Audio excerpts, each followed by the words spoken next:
Welcome to another episode of Echoes of Anne, Youthful Voices, a podcast by the U.S. Anne Frank Youth Network. Today we are speaking with Hector, a member of the U.S. Anne Frank Youth Network and a student at the University of Nebraska-Lincoln. So first, Hector, could we start with you introducing yourself? Yeah, so I'm Hector Estrada, and I live in Lincoln, Nebraska. I'm currently attending the University of Nebraska at Lincoln, and I'm a freshman, and I'm majoring in hospitality and tourism with a minor in business. I'm really just passionate about, making a difference and being from a small town and doing that. I always wanted to do something that's going to impact the world. And I'm just really involved in general, so I feel like that's kind of one of the advantages that I can take to kind of spread not just my story, but like Anne Frank's story or anything that would like to make a difference, Okay, so what are human rights to you? So human rights to me are obviously fundamental rights that I feel like all humans should have. So I think it doesn't really matter what nationality, sex, religion, language, or where you're from. I feel like these laws are something that belongs to everyone that is a human, obviously. I feel like that's how it should be anyways. Is it always that way? No, which is what really frustrates me. It's really sad that we have these human rights and not everyone actually gets the right to express them. So human rights to me, I feel like are obviously the right to exist and live. Obviously, some examples of human rights would be like freedom to live without slavery and torture, the freedom of religion, freedom to work, and even just get proper education. And even just some other things that like really have hit me is like the right to a fair trial, the right to health, and even just housing. A big one that I feel like we're experiencing right now that's kind of being tackled down is the freedom of opinion and expression, which that to me, obviously that freedom is really big, and I feel like everyone should have that right no matter where you're from. So that's kind of some of the things that I feel like would fall under the human rights category that I feel like is just kind of being hit right now pretty hard, especially with the times that we're going through. I totally agree. I think you hit a lot of great, really important rights. So kind of diving into that a little bit more, what are some current challenges to human rights that you see? Yeah, so some challenges to human rights that I'm seeing right now is unfortunately there's a lot of that stuff that's going on in our world right now. It's sad to say, but people are still being treated differently due to their race and religion or even just political views, I think it's okay to not agree with certain things, but I think the thing that's really hurting us is that people don't understand that it's not okay to just start attacking someone for what they believe, and it's not okay to just violate someone's human rights. I feel like a lot of people just tend to forget that sometimes. They really want to just put their point across, and it just happens to hurt others. And I think in this world, we need to learn to be able to listen to others and learn from what other people have to say, because that's obviously we're not going to know everything. And by listening to other people, that's really going to help us expand our knowledge and just be able to see a different perspective, even if it's not something you truly agree on, But yeah, kind of some examples that are, some things that are being like violated today, obviously, are like the freedom of expression. I know like a lot of things that have been happening or your book bannings, which is really sad, like closing libraries. That's not something I ever thought I would have to go through. I feel like a lot of that is, in my opinion, is just kind of trying to censor our history, and which is really sad because a lot of the stuff that happened in our history, I feel like, yes, it was bad, and I hope nothing like that ever happens again. But censoring it and kind of getting rid of all that is not going to let us or allow us to grow and move on from that and make sure that something like that never does happen again. That's one of those things that when you start censoring a lot of that history, it really just hurts us, and it just kind of, people are going to forget. And I don't think people should forget the stuff that happened, like obviously like the Holocaust. I think teachers teaching that in high schools is something that's obviously, with me, I got the opportunity to learn that through my teacher, Megan Helberg, and she obviously taught us all that. That actually gave me a lot of these opportunities, but it's things like that that's just going to keep, growing, and people are going to learn about it. and then they're going to help prevent it from actually happening and make that difference. There's some other rights too that I've also, have thought about too, as far as that. It'd be like the migrant rights or refugees. Obviously a lot of people right now, especially with the stuff that we're going through, they are forced to leave their home, and a lot of the places that they're forced to go to, it's like not safe at all. There's a lot of violence and conflict. So it's really sad that a lot of these people have nowhere to go, and a lot of the countries won't even accept them, which that to me is heartbreaking. Obviously, we kind of saw some of those examples with Anne Frank and her family. They were obviously Jewish refugees who were fled from the Nazi persecution. So things like that have already happened in the past, but are still happening today, which to me is so shocking. You'd think we would learn from that stuff. But yeah, things like that have really hit. Obviously another one, gender justice. Obviously a lot of women's rights are being taken away or are at risk right now. And just a lot of things like that, I feel like are just some challenges that are really hurting us. No, I agree. I also, I think the second one, like main example, is like really topical, but I really appreciated the first one with the essentially like the right to knowledge, and like if you don't know what's happening, then like you can't make any kind of informed decision. So I think that's really important. Exactly, and I think that's one thing where I've been really like lucky to just be in a small town and get a lot of that education and learn these things, because at the end of the day, like learning from all this stuff, this is the only way we're going to be able to make that difference, because obviously our youth isn't going to know that right away. And if we start erasing a lot of that stuff or trying to censor people that, are trying to do something good, I feel like that's where we start kind of touching on the human rights and doing a lot of those things that, it's changing the way we live. It's kind of, making people scared to be able to express their opinion. And that to me is something that I feel like is not right. I feel like people should be able to speak out and make that difference. That's something that I'm really big about. So yeah, no, I'm glad you kind of touched on that too as well and brought that up again. So what role do you think the media plays in human rights, and ideally in promoting human rights? Yeah, so this is a pretty big question, I think. Obviously, right now, the media, there's a lot of things with the media and social media as well. I think it's important for journalists to keep reporting what's going on in our country and other countries, obviously, but I feel like sometimes we forget the importance of human rights and some of the things we write about or post that it could actually hurt others, and we kind of violate those, I feel like.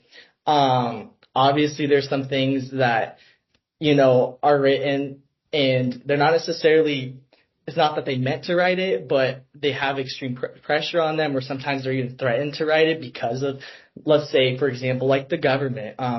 There's just some things that I feel like are being forced to be said when maybe some reporters generally don't feel right about, reporting about it or writing something about this specific thing. So I think it's really important to just make sure what is true and what is false. That's one big one. And then also like on social media, knowing what to share, what you're going to share. Obviously that's a big thing. Think about your audience, what's going to happen if you do share something like that. Make sure it's fact checked. A lot of the stuff we see like on Facebook, Instagram, a lot of it is most likely not true. And obviously the way all the social media works is trying to target you.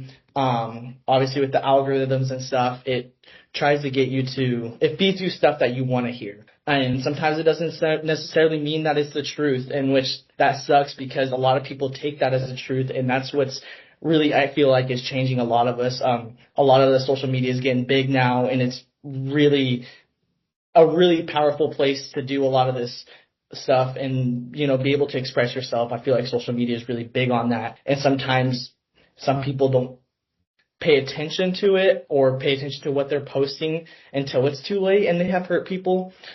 So my main thing would be just stop sharing things that are not true and are obviously discriminating or violating a lot of the human rights. So if we start sharing things that, do expose the truth and try to expand human rights and kind of make that difference, or like things like stories like Anne Frank's story, I feel like those are good things that we we can continue to do. And I feel like stuff like that, if we get people to, start sharing that and start feeling like they do have a voice and they can use social media for good, I feel like that's going to make our world so much better. It's definitely going to make a difference. So. That's great. One thing I always try to do for myself is when I'm like reacting to something that I see in social media, like on a post, and it feels like crazy, like I always try to take a second and like actually Google it. No, exactly. You're exactly right. It's like, I do the same thing. When I see something, I'm like, okay, how true is this? Like, is this something, is it kind of sketchy? Like, does it not look right? And then I also do Google it. And, even they say even Google, sometimes it's hard to, when you Google something, sometimes it's hard to find the right information to see what is true. But I feel like there's a lot of good out there that people can do. And there's a lot of good things about social media. But I feel like one thing we just really got to express to people is just that we need to be careful, and we got to, start focusing on what impact you're going to make on people. When you do share something, what is it going to do to other people when they see it? Are you trying to take someone down, or are you actually trying to help, spread something and build people up? I think that's kind of that fine line right there that some people forget. And they're so focused about trying to, tear someone down that they don't even worry about what they're doing to other people. And so that obviously, social media is a big thing. That's why, like I said earlier, it's one of those that I'm like reporting. And obviously with, the news and everything, there's a lot of things that I think we forget what we're really trying to do sometimes. But, the only way to move forward is to start paying attention to these things and have those people start learning that it's okay to not share something that you believe is not true and start sharing something good, Right. And I feel like, honestly, with social media, it's become such a big thing to, like, follow the leader. And I feel like even if, like, you don't know what you're talking about, it's like, oh, my friend said this, or, like, this group of people said this, or I feel like even, like, my university feels this way and I know this, so it's like maybe I'll just go along with it because it's what I think is right. So I think, again, it's just, like you said before, just making sure that you are educated on what exactly you're talking about to make sure that you're just not following a trend that you think maybe which you support, and in actuality it's something that you truly disagree with. No, that's exactly right. And I know even just like here at UNL, there's a lot of things. We had a student election for stuff, and just seeing how many people hop on those trends, like you said, it's crazy. Like, they don't even know anything about it. And just because someone tells them, hey, vote this way, and it's your friends, a lot of people, decide to do it like that, which I think if people just started, paying attention to more detail on like what they're actually, for this example, voting for, or what, they're going to share. I think, like what Chandler said, it's one of those things that social media just happens to, like, it hits people because a lot of people just see what their friends are doing, what their campus is doing, or just like you said, big time leaders, what they're, your sports players, athletes and stuff like that are trying to do. And I think a lot of it's just trying to be like them. So I think voice is definitely a very powerful thing when it comes to anything like this, or even just in social media, in your classrooms, all that stuff. So, but yeah, no, I totally agree. It's one of those things that people just happen to just follow the leader. And I think you need to be a trendsetter, setter is what they would call it, and start something new. Start doing a lot of stuff like this where you spread that kindness and awareness on what we're doing here with social media and how we're going to use it to make an impact. So our next question is, where do you think education fits into human rights activism? Yeah, so obviously one of my biggest things is that the younger generation are the ones that can make the change. Obviously, we're all coming up and we're going to be taking a lot of roles as we get older. So I feel like education is the key for this. I feel like, to share, like, or showing human rights and teaching all that to people, I feel like the only way to get that across is, one of the ways, I guess I would say, is through education. I feel like, just having the access to books, information, obviously a lot of colleges do have a lot of that stuff, but, taking, like we were talking earlier, taking a lot of that stuff, banning books, I feel like that's something that's prohibiting that from happening. So that's kind of one of one of the things I would say really helps is obviously through education. Another thing is, one of the quickest ways to destroy human rights is the lack of education. obviously, like we were mentioning with the social media thing, people not knowing what they're posting before, before they post it, or just like not knowing what you're going to be saying or what it truly means. I feel like that's a lot of the things that really takes down and kind of increases the stuff that's happening right now, is because a lot of people aren't aware of it.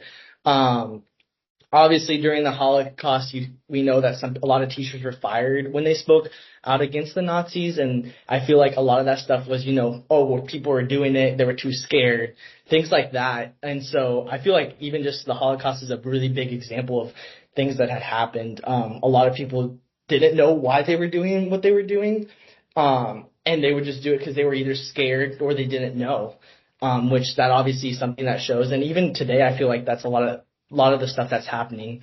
Just people not knowing or being scared or feeling like they got to go a certain way because other people are doing it.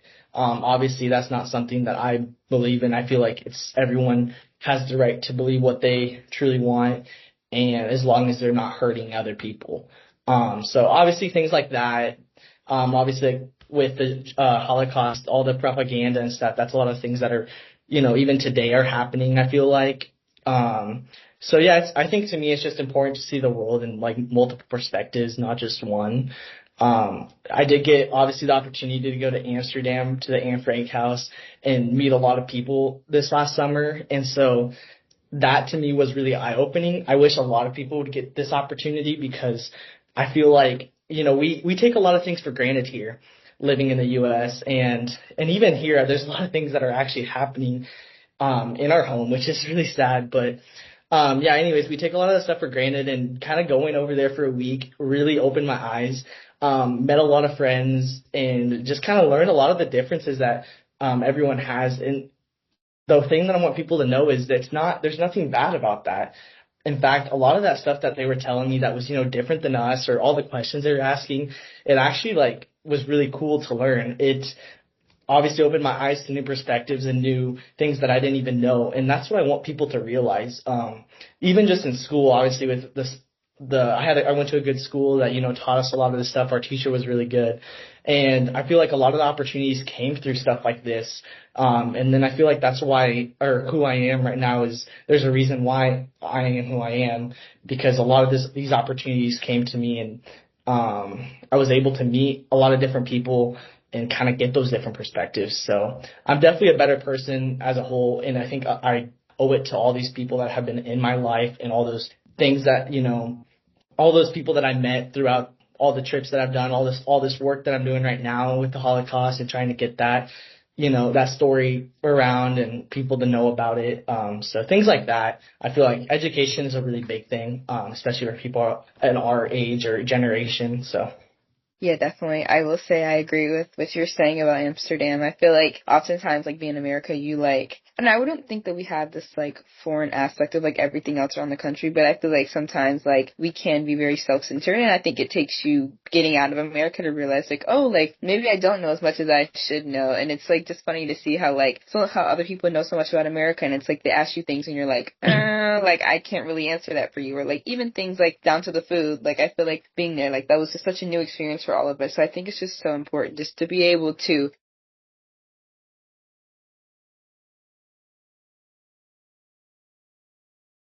travel and see different parts of the world and just be able to experience that. So I'm glad that you brought that up. So could you tell me a little bit about how you feel human rights relates to your community? This could be through treatment or awareness, just different ways. Obviously, in my community, being from a small town, it's kind of, you obviously know everyone, and we were obviously, we immigrated from Mexico to the U.S. and we moved to this small town. And so when I first, when I was younger, went to kindergarten, I didn't actually know any English.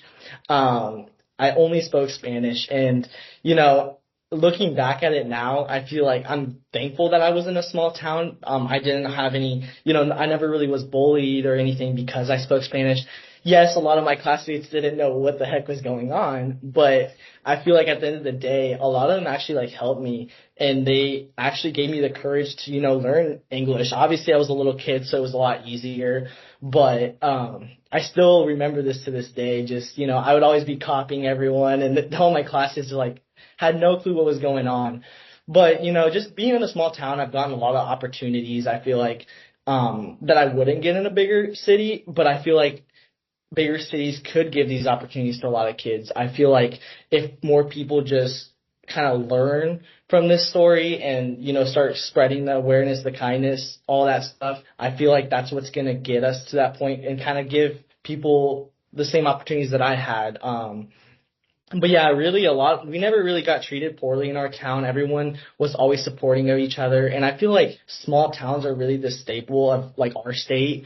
And so just kind of growing, from that and being from a small town, I feel like that's kind of some of the reasons why I am who I am. And I feel like if people start looking into these small towns and how people treat each other, I feel like that's how our world should be, help each other out. Yes, we have differences. We were different than everyone else. Obviously, going to that small town, we were the only Hispanic people there. We were the only people that knew how to speak a different language. And obviously, for the longest time, we didn't know how to speak English. So, being in a small town where everyone else just speaks English and are white, it obviously, it was scary, but a lot of those people helped us. They did a lot for our family. They wanted us there. They knew that, we were going to make a difference. And I feel like that's how everyone should be, They should allow to accept people like that and help them out, give them a home, not run them away, not try to, put them in bigger danger. Because we came here for a reason. Same with like other people. There's a reason why we want to be in the U.S. and even just in other countries. There's other reasons why we try to go certain places. So I feel like if people are just more welcoming about things and accept, hey, yes, these guys are different, but how are we going to learn from this? How are we going to accept them and help them out? Because now they're a part of us. They're in our community. So things like that are obviously things that are happening like in my community that I feel like touch on a lot of the human rights. I know, right? I was talking to my brother the other day, and he mentioned how there's a foreign exchange student from Spain that is in our area. And some of the kids I know have been, bullying this foreign exchange student because she can only speak Spanish. Obviously, when I went through the school, nothing like that ever happened. So it really made me upset to hear that even in our small town, that is already occurring. So that to me scares me. That is just showing me that a lot of the stuff that I really thought really greatly of this town. And I thought everyone, was accepting when I was there, but that now this person's getting bullied and they're only a foreign exchange student. They're only here for a year to visit and learn how we live here and all those things, right? And for them to get bullied, I feel like that to me is heartbreaking. When I heard when my brother told me that story, I told him, I'm like, hey, you be there for her. You tell her, you show her around, you tell her that to not listen to them. But it was just really shocking to see that in a small town that is happening. And I feel like one of the biggest reasons that happened was because of social media or because, people are starting to get used to living in this way where they, aren't accepting of others or it's what they believe and that's it. And I think that is not okay. So that's kind of one of the things that obviously that just really came to mind when I was talking to that small community and just other places. This happens all around the world, sadly. It's sad to hear. And it's definitely something that I'm going to make sure that we start changing. Whether that's in my small town or here at, in college, try to make a difference. But yeah, it's really sad anyways. I agree.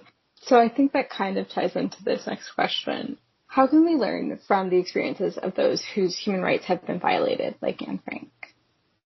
Yeah, so we obviously understand the importance of education, so we can spot a lot of signs of when there is human right violations. I feel like obviously a lot of this stuff starts out small, and then we just see it grow to the point where it just is so bad that I don't even know why.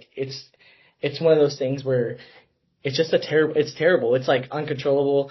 I feel like a lot of things that I would say it takes a lot of courage for people to try to stand up to a lot of these things. Obviously, when it starts small, that's the best time we could tackle something like this. But once something grows so big, it's really hard to get people on board because they start thinking a certain way. So I would say, honestly, that even if we disagree, and we don't want to hang out with someone, I feel like every human deserves to have a human right, or their human rights. And I feel like, obviously, we know, like, through Anne Frank, she used her diary and writing, all that, writing and stuff to speak out. So things like that, I feel like we can still look back to the past and see how even just a young girl used her diary and now her book to try to spread kindness and, the awareness, with the genocide, things like that, to try to teach us to become a better person. So I feel like a lot of it, like kind of like what you said, I'm touching on it a little bit earlier, but really it's just to speak out and stop a lot of the stuff that's going on now before it gets too big. It's always good to stop something when it's small and get people, people aren't for sure about what's going on. That's the only way, I feel like, one of the ways we can get people to just kind of, stop violating human rights. Knowing when something is wrong and it's not okay, standing up for it. Obviously, I'm really big on standing up for what you believe for. So things like that are something that people should really focus about and just think about, The U.S. Anne Frank Youth Network April theme is human rights, and notably Genocide Awareness Month is also in April. Could you speak to the relationship between these two topics? Yeah, so human rights are obviously starting to get taken away, I feel like, even in today's world. Obviously, as we know, like in the genocide, a lot of this stuff occurred. So I feel like we have to speak up and act when we see a lot of these things being violated. So, like right now, having the human rights awareness and it being April and kind of Genocide Awareness Month, I feel like a lot of that stuff is we got to start sharing the stories and start learning from a lot of that stuff. I feel like it's really important to start speaking out and kind of getting people aware of the stuff that's going on. It's really big. That's kind of one of the ways we're going to get people to, come on board and try to make a difference. It's really important. Obviously, it's one of those things we never should forget. So it's really scary, obviously, when we see a lot of places that, are starting to head the wrong direction. But I think as human beings, one way that we can stop it is to, start getting involved, start, sharing the message. And so having these months or having these like special days where, we try to share the awareness, try to, get people aware of all the stuff that's going on. I think it's really important to really speak up during this time. 'Cause that's the only time that people are going to be, wondering what is going on, what is happening during this time. And I think it's just like with anything in life, we got to start, speaking out to people, telling them what is happening and why we believe the way we believe, and just kind of start getting the younger generation to make a difference. That's going to be one of the ways we can stop a lot of this hate and discrimination, all the things that are sadly happening in our world today. I think that was a great response. Kind of continuing on April being Genocide Awareness Month, but kind of flipping to a different side, rather than what you're doing, what do you think is important to reflect on during Genocide Awareness Month? So I know I've touched on this a little bit throughout this, but mainly that the youth have a voice. That's really big to me. It's obviously up to each of us on how we use that voice, but I think that words matter a lot. Our actions matter as well. I think what we do, what we say, and how we feel is really important. So obviously a lot of that stuff's going to have a ripple effect in our society. So really just, I believe that, trying to get people to start making a change and to know that it's okay. Obviously, I've been to South Carolina to the Anne Frank Center, and I've learned a lot of valuable lessons through kind of the stuff that I went there for. And kind of going through those events and stuff, I've learned that sometimes it's okay to just listen to other people. Obviously, like I touched on it earlier, we mentioned a lot about like the social media thing, people being too scared to express what they believe and kind of their opinions. I feel like one big thing is obviously to get people to realize that you should listen to others. You should not try to take people down. It's not okay to, start attacking someone because it's not something that aligns with your views. So things like that, obviously, the main reason I really emphasize is to try to, get our youth to learn this is because I feel like if our youth learns this stuff and starts kind of, taking these lessons and seeing, start making a difference, I feel like that's what's going to slowly make this world a better place. Obviously, even today, even just adults in general sometimes forget a lot of that stuff. It's a little harder sometimes to, talk to the adults about things like that. But I feel like if the youth starts attacking on these things and starts making the difference, that's what's going to get the adults to start thinking, oh, man, I mean, yeah, I really should start paying attention more on what I start sharing on social media. I should really, start listening to what other people have to say and maybe take some of those things and just, you never know. It's amazing how many different things there are out there and how, everyone is different. Even if you're from the United States, no matter what race you are, everyone is different, and that is okay. There's nothing wrong with being different. I'm glad for who I am, and I'm not going to, start attacking people because they're not like me. In fact, I'm going to try to listen and, learn from other people. That's the only way that we're going to be better people as a whole.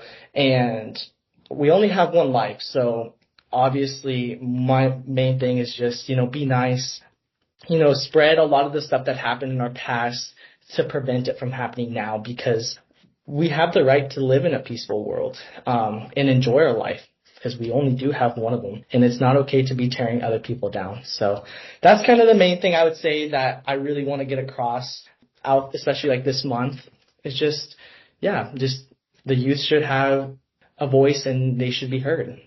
So, and use your voice because it's very powerful no matter what age you are. So today, Chandler and Emily spoke with Hector about human rights, genocide awareness, and the importance of respectfully engaging with people who have different opinions.